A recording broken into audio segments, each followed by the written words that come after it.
What's up everyone, Eber here with HardwareCanucks, and welcome to our first X399 gaming/workstation PC build video. I can actually believe this is happening. This is like a dream come true in my opinion. I'm pretty excited for this one because this build seriously does not have any story behind it, or a budget, or even a real goal. I just wanted to put together a great PC around AMD's new Threadripper processor, and that's exactly what ended up happening. You can see right behind that, it looks pretty good. Quick disclaimer, this is a multi-purpose build video, meaning you can basically throw anything or everything at it. This includes video editing, software developing, advanced 3D rendering, or even if you want a system on steroids that can run JavaScripts like that, this guy can do it. In fact, you can even stream and of course game videos at the same time. And I think you can even add a few more tasks if you really want it, because we've got 16 cores to work with here. Okay, so let's kick things off with the CPU.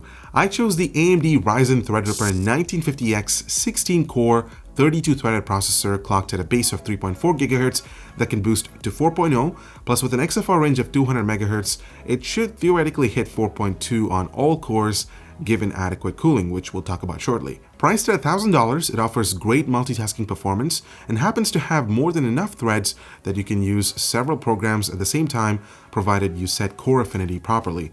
Now, I could have easily gone with the i9-7900X from Intel because this build didn't have any budget whatsoever, so that could have been a possibility. But personally, I feel like in the ultra high-end processor market, Threadripper offers the best performance for its value, so I decided to go with the 1950X. In fact, I think you can only pick up one of these processors as of right now that features a lot of cores and of course a lot of threads. Now, if you're interested in raw synthetic benchmarks, we've compared the 1950X to a ton of high-end CPUs, including the ones from Intel. So if you're interested in that video, I'll leave a link to that in the description down below. Now, cooling has been a bit of a controversial topic within the tech community, considering Threadripper's epic heat output. As of right now, TR4 CPUs only work well with existing Asetek liquid coolers, but air cooling options are coming from Noctua and others. But since AMD includes an adapter in the box, I decided to go with the X62 from NZXT. It rocks a 280mm radiator, so that should be sufficient enough to cool the 16-core monster, and it looks great with that gorgeous infinity mirror design lit up for beautiful aesthetics.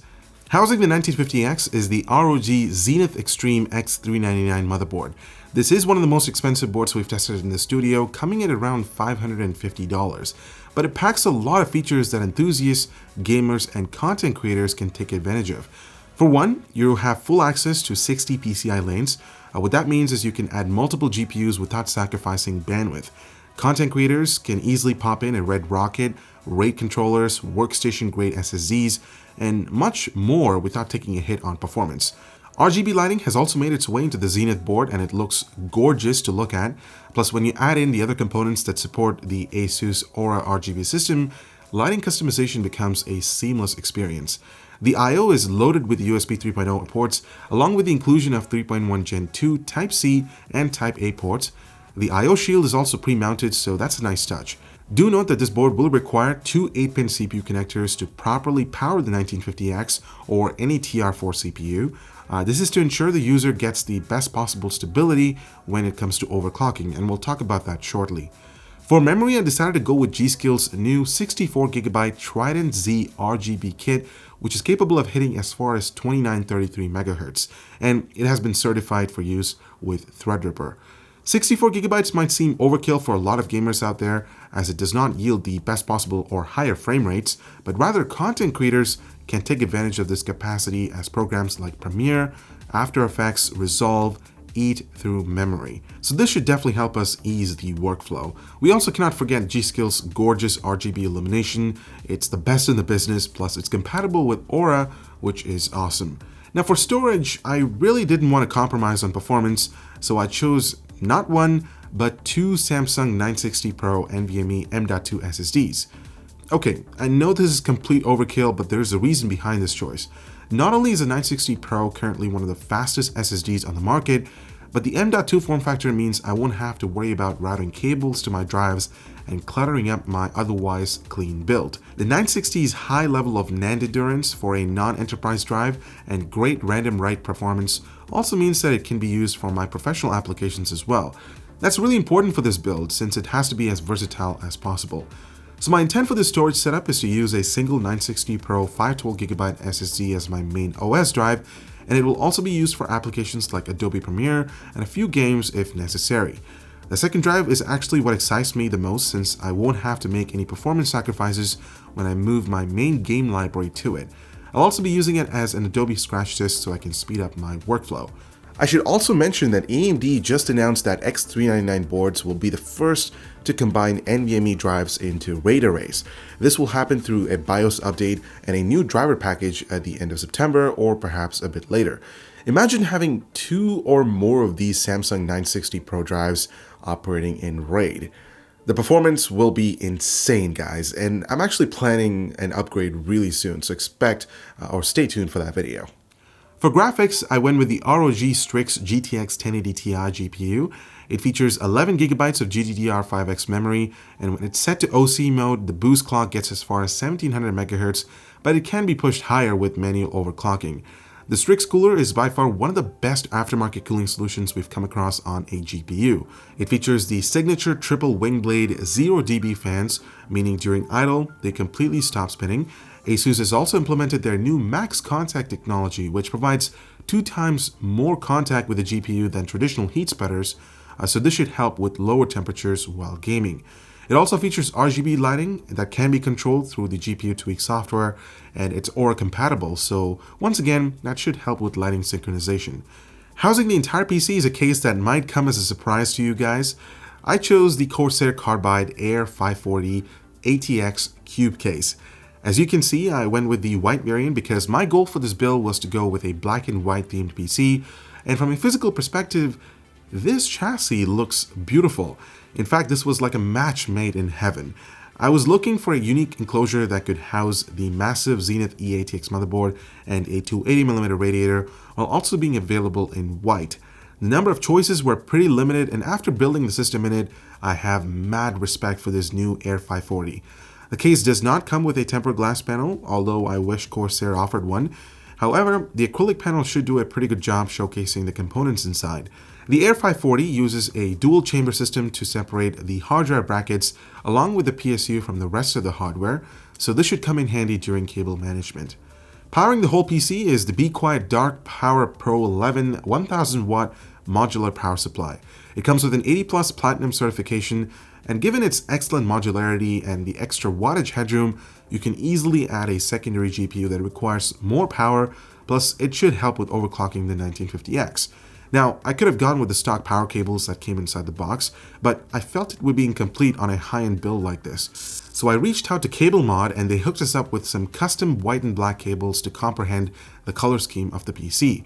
We also did request a white AIO sleeving set for the X62 cooler, and it got here in time. Installing it is actually pretty simple. It just takes a few minutes to wrap the sleeving on top of the tubes and lock them up appropriately using the molded plastic clips, and we're good to go. Alright, so with that out of the way, let's put this thing together.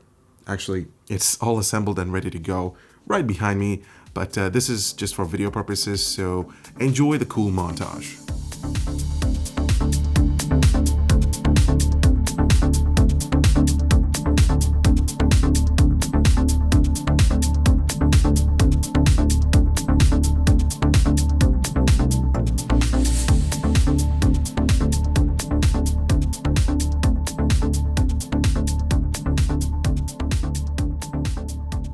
So, here we are taking a look at the final build.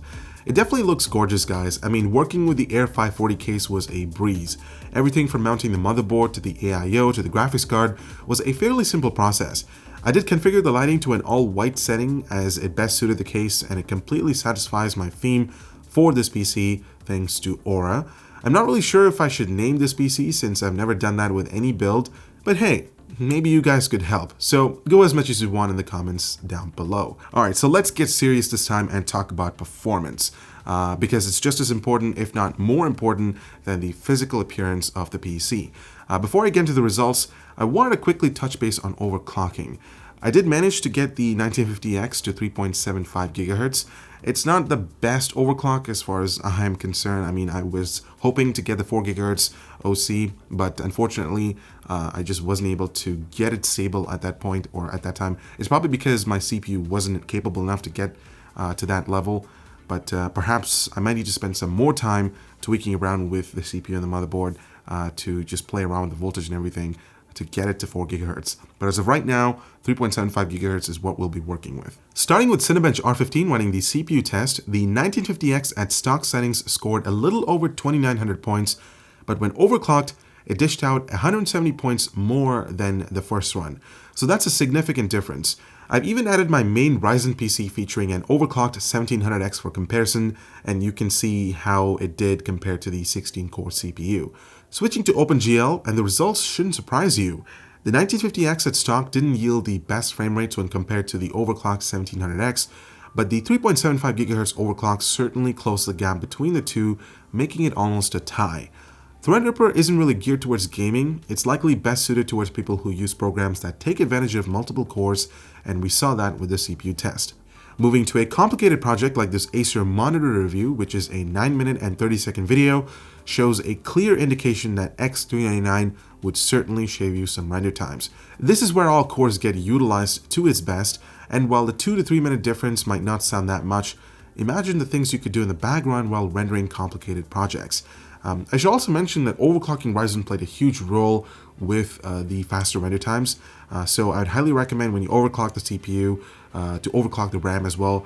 My sweet spot was set to around 2666 megahertz, so like I said, overclocking will differ from one system to the other, but keep that in mind. The 960 Pro SSD blazed through Crystal this mark, averaging around 3.5 gigabytes per second read speeds and around 2 gigabytes per second for the right performance. So it definitely met my expectations. When it comes to gaming performance, I didn't test all that many games yet, so all the benchmarks and more will be included in part 2 video for this build. Here's a little glimpse on Battlefield 1 at 1440p set to Ultra and DX12. So the system dished out around 95 frames per second on average on one of the most demanding levels. So that was just a teaser on the performance segment of this X399 build. There's still a lot more testing to do with Threadripper and the way how it handles complex programs and huge datasets. I'll also be testing megatasking and going through the process of setting up core affinity properly, so things like gaming and rendering can take place on the parallel. I'm also curious, would you like me to perform a certain test that you may be interested in? Let me know in the comments down below. Well, this concludes our first X399 build showcase video. I hope you enjoyed this, guys, and like I mentioned in the beginning, I was really excited to build this monster, and in the short time of it being running, it has been a true workhorse, and I can't wait to share the rest of the benchmarks in a follow-up video. I'm also looking forward to that BIOS update that AMD just announced, where you can configure 2 NVMe SSDs in RAID, and given that I'm using these 2 Samsung 960 Pro SSDs, performance is just gonna hit another level.